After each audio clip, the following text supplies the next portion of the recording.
It's time now for the political analysis of Fromm and Fuller. Al Fromm, former political advisor to President Bill Clinton, and Craig Fuller, former political advisor to both Presidents Ronald Reagan and George H.W. Bush.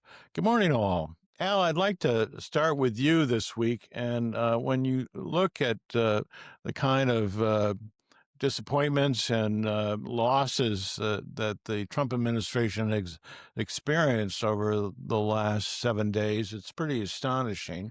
He's had some incredible reversals in terms of his attempts to cut research funding for institutions, of deploying troops in Los Angeles.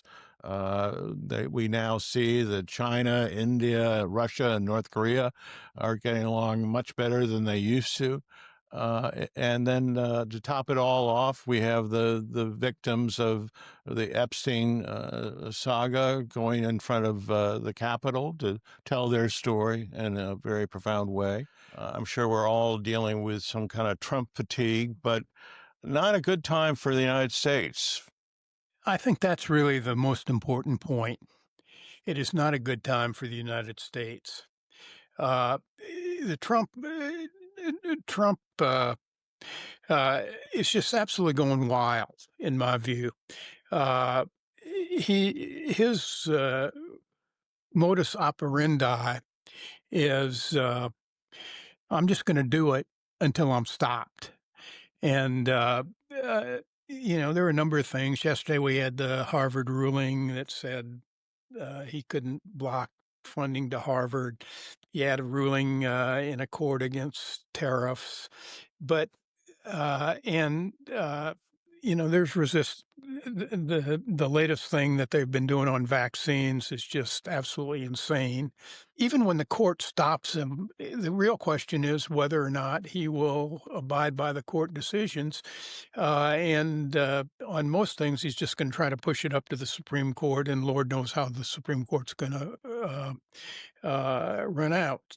We may be able to stop him piecemeal on some things through the courts, even though I suspect that will really be piecemeal. So the real focus for me needs to be on the 2026 election, because the way you will stop him is if you have a Democratic House or a Democratic Senate. And that's where Democrats ought to focus.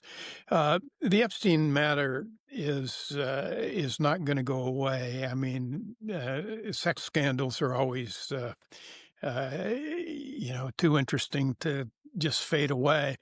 But the thing that's very clear about that is the victims were out yesterday doing their press conference, and with some interesting allies, incidentally, like Marjorie Taylor Greene, Miss Conspiracy theorist. I think the bottom line of that is Trump, for whatever reason, and does not want any of this stuff to get out. There's the discharge petition that the victims want to get, with led by Ro Khanna on the Democratic side and Thomas Massie on the Republican side, but has gotten Marjorie Taylor Greene and Lauren Boebert, among others, the greatest of all the conspiracy theorists, on their side. And if they just need two more Republicans, and my guess they'll get them for a discharge petition. And Trump's saying that that's a matter of disloyalty if you support it. So it is very clear, despite the fact that he thinks it's a hoax and that he wants to be transparent and all the other lies about it, that he doesn't want that out. I mean, this is going to be an interesting fall, because in the background of all this, and coming up very soon, is another potential government shutdown. And, the other thing that's happening is the Trump administration is using what they call pocket rescissions. They just won't spend appropriated money. And at some point, John Thune has got to make a decision. Is he going to be responsible for letting the entirety of the constitutional responsibility of Congress for the power of the purse go to the White House? So this could be a very interesting month. Craig, what's your take? Well, I give Al credit for hitting, I think, almost all the high points. I do want to give, though, credit where credit is due. Trump has a knack for bringing world leaders together, and he's proven this time and again. Unfortunately, the most recent gathering was of our adversaries, China, Russia, North Korea, joined by an ally who we've seemed to have offended, the head of India. I mean, it's remarkable to see um, these world leaders gaining the attention, basically aiming their wrath and frustration at us. So I think that's a growing and serious problem. Well, I'll start with Epstein because I actually, when I heard about the rally, I thought, I wonder whether there's very much new there. Is it going to have that much impact? I think it actually uh, delivered more impact than I was expecting, primarily because the individuals who came forward were very articulate, and many of the women who came forward had not done so before. They're also calling, and we're there to call for action by the Congress. And my sense is this movement has grown beyond just how often was Donald Trump mentioned. This has grown into something that says get the facts out. We were harmed, we were victims, we're survivors, and we want transparency. And that group yesterday and the comments that were made is one that I suspect will be willing to travel around the country, and that elected officials who are on the wrong side of them are going to see firsthand the measure of their commitment and, frankly, their courage. And I don't think they want to. I don't think elected officials in 2026 will want to be on the wrong side of that. And I definitely don't think, I can't imagine anybody embracing Donald Trump's bizarre comment that this is a Democrat hoax, he said on camera. And he also said it's irrelevant. It's irrelevant to the successes we've had. He didn't need to say anything, I guess. But he decided to dive into this story by being totally dismissive at the same time they're on the Hill. So I think that has more impact than I would have expected, and I think it's going to carry well into the year. I do think as we've coming out of summer into the fall, summer is always interesting because these elected officials go back home to their congressional districts and to their states. What we saw on television was many got chased out of their own town hall meetings. Many more decided not to hold town hall meetings. Um, there's an interesting story out that there's now the pollsters for the White House have now said, we have to totally rebrand and recast the big beautiful bill because nobody likes it. This was supposed to be the great success that people would carry into the summer and fall and into next year. Um, there's the biggest issues, which Al and I have talked about a lot. The biggest issue is of inflation and the economy and jobs. Trump is not doing well. He's underwater on those issues, and they're the most important issues Mm, across the country, including with Republicans. mm, Um, more people trust their doctor and the Center for Disease Control than trust Robert Kennedy Jr., the head of Health and Human Services, who over 1,000 officials have called upon to be fired. So there's a kind of a cascading effect that Trump is returning this fall to a whole series of things he can't control. The courts are ruling against him on a number of issues, and as Al mentioned, they face a real showdown once again with Congress that could shut down the government. And this time they face that threat with members like Susan Collins saying the president's acting in ways that are unconstitutional. mm.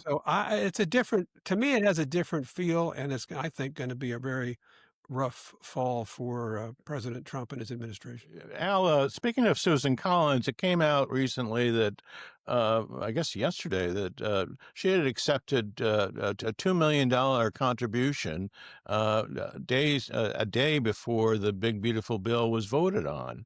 And I don't think that's going to sit well in Maine, but it does give another indication that the Senate might be in play this in 2026. Before I get to Susan Collins, I want to just say there is one issue where Trump has grabbed the initiative The way he's grabbed it is not one that is probably constitutional. In fact, the court said it wasn't by sending troops into cities, but it's the crime issue. And, I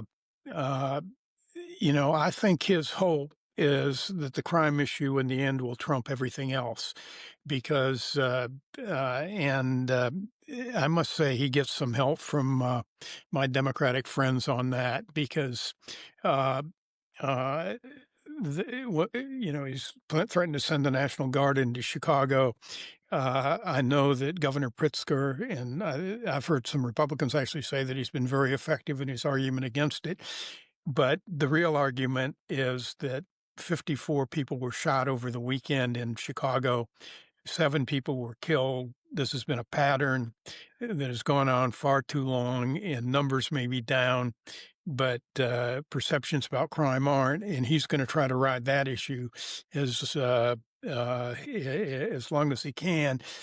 But the interesting thing is he may change course. Instead of going into places like Chicago and New York, where there are Democratic governors, he may go into big cities with large black populations because he always wants to make sure that he's going into high crime areas with black populations. He may go into places like Memphis and New Orleans, where the Republican governors will welcome him and not fight him.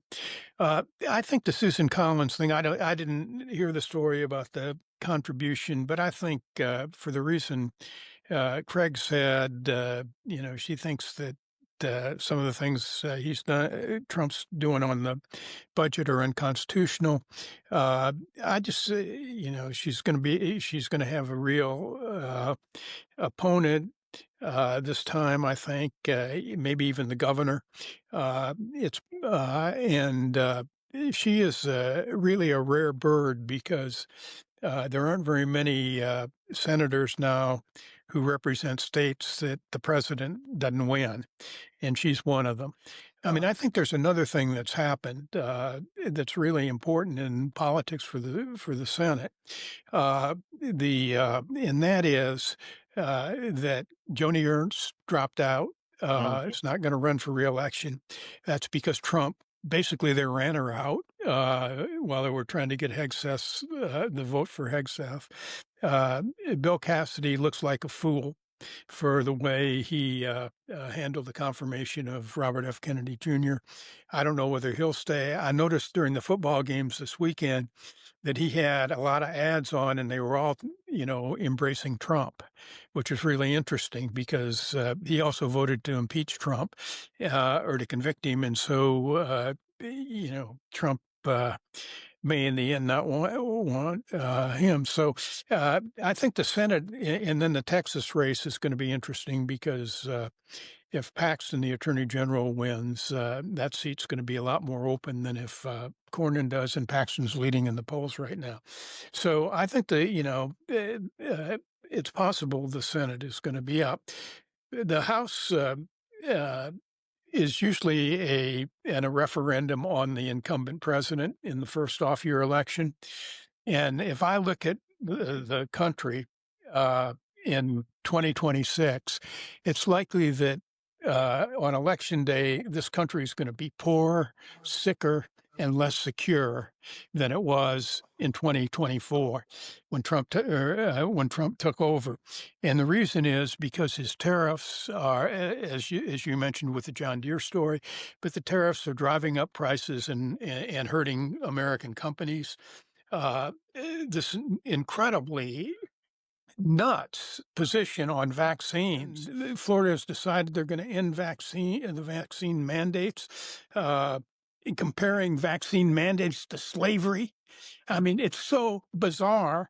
And the things Craig mentioned about how he gets nations together, he's gotten all our adversaries together, sells out our friends. We are going to be less secure in the world. And so I think as long as the Democrats can keep the focus on Trump in 2026, we're going to have a good year in the House. Craig, you have the last word. So I was thinking to myself, you ask about Susan Collins, there's certainly others who are going to have to ask themselves, do I want to seek reelection in 2026. And as I was listening to Al, I thought, my goodness, if you think about it, why would you want to seek reelection in 2026, given where I think the voters are going to be? I don't know whether it'll be quite as stark as Al lays it out, but I don't think it's going to be favorable for Republicans.